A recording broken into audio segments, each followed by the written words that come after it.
Electricity is a type of energy. Think of it like a river, but instead of water, it's made of tiny little particles called electrons. These electrons are so small you can't see them, not even with a regular microscope. But when they start moving together, they carry a lot of energy. This flow of energy is what we call electricity.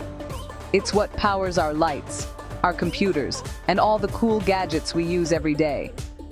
It's an invisible force that travels through wires to make things happen, from toasting your bread to charging your phone. It's science in action, all around us. The flow of these electrons is called an electric current. Imagine you have a long tube filled with marbles. If you push a new marble in one end, a marble at the other end pops out. The current is like the movement of those marbles through the tube. In a wire, when we apply a voltage, which is like a push, the electrons start moving in a line, passing their energy along.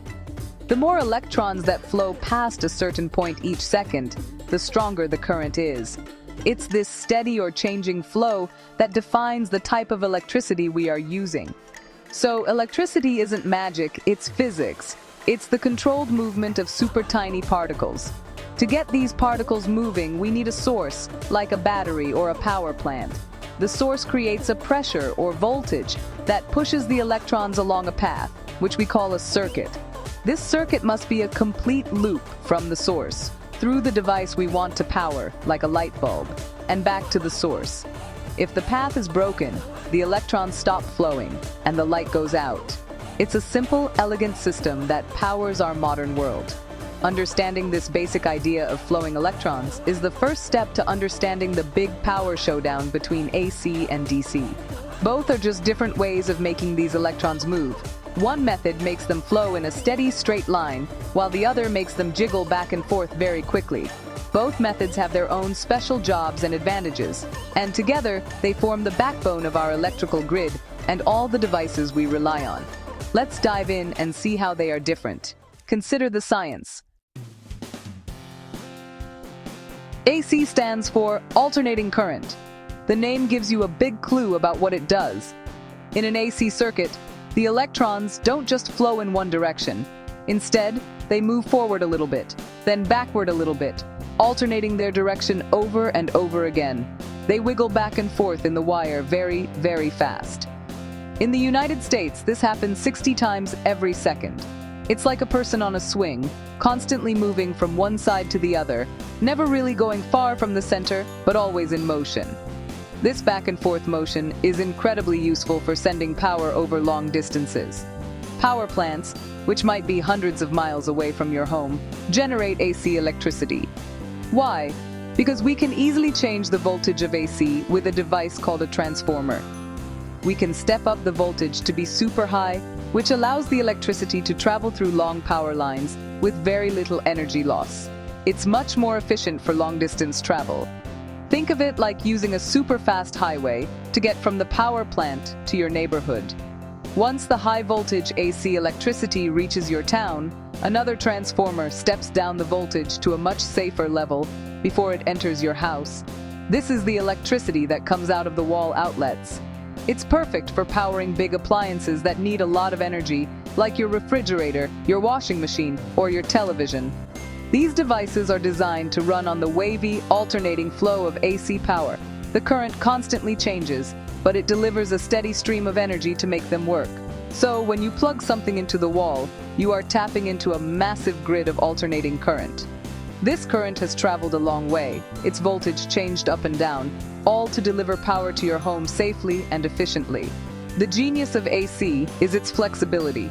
It's the champion of long-distance power transmission and the powerhouse for all the big things in our homes that need a constant and strong supply of energy. It's an elegant solution to a very big problem, getting power from where it's made to where it's used. Now let's talk about the other contender, DC, which stands for direct current. This one is a lot more straightforward, just like its name suggests. In a DC circuit, the electrons flow in only one direction. They move along a steady, constant path, like water flowing gently down a river that never changes course. They travel from the negative side of a power source, through the circuit, and to the positive side. There's no wiggling, no changing direction, just a one-way trip. It's a simple and direct flow of energy. The most common example of DC power is a battery. Whether it's the small AA batteries in your remote control or the big battery inside your smartphone, they all provide direct current. The battery has a positive terminal and a negative terminal. When you connect a device, the electrons flow out of the negative side, power your gadget, and flow back into the positive side. This steady, one-way stream of power is perfect for small, portable electronics because it provides a consistent and reliable voltage. DC power is the native language of most electronics.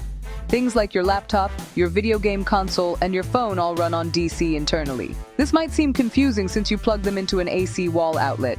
That's where that little brick on your power cord comes in. That box is an adapter or a converter. Its job is to take the high-voltage AC power from the wall and convert it into the low-voltage DC power that the sensitive electronic components inside your device need to operate safely and correctly. So, while AC power gets the electricity to your house, DC power is what actually runs the delicate circuits in your favorite gadgets. Its steady and predictable flow is essential for digital technology. Without DC, we wouldn't have the portable, battery-powered world we live in today. From the flashlight in your drawer to the complex computer on your desk, direct current provides the stable, reliable energy they need to function. It's the quiet hero of the personal electronics revolution.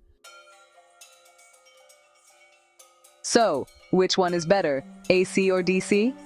The answer is neither. It's not about one being better than the other. It's about using the right tool for the right job. AC is the undisputed champion of power transmission. Its ability to change voltage easily with transformers makes it perfect for sending electricity over hundreds of miles from power plants to our cities with minimal energy loss. It's the backbone of our national power grid, efficiently delivering energy on a massive scale. Without AC, our cities would be dark. On the other hand, DC is the king of portable power and sensitive electronics. Batteries, by their very nature, produce DC power, making it the go-to for everything that moves, from your phone to an electric car. Furthermore, the microchips and processors in our computers, tablets, and smartphones require a steady, low-voltage DC current to work correctly. The wavy nature of AC would damage these delicate components. DC provides the stable, controlled power that the digital age is built upon. Think of it this way. AC is like the wholesale delivery system. It's the big truck that brings tons of goods to the city. DC is the local delivery service. It's the smaller van that takes a specific package from the warehouse directly to your doorstep. You need the big truck for the long haul, and you need the small van for the final delivery. The power brick on your laptop cord is the warehouse, converting the bulk AC power into the specific DC power your computer needs. In the end, the power showdown is more of a partnership. AC brings the power to our homes, offices, and factories efficiently and over great distances. Then, DC takes over to run our most personal and technologically advanced devices. One isn't better, they are different, and they work together in a beautiful system. Understanding the difference helps you appreciate the incredible science and engineering that happens every time you flip a switch or charge your phone. It's a powerful combination that energizes our entire world.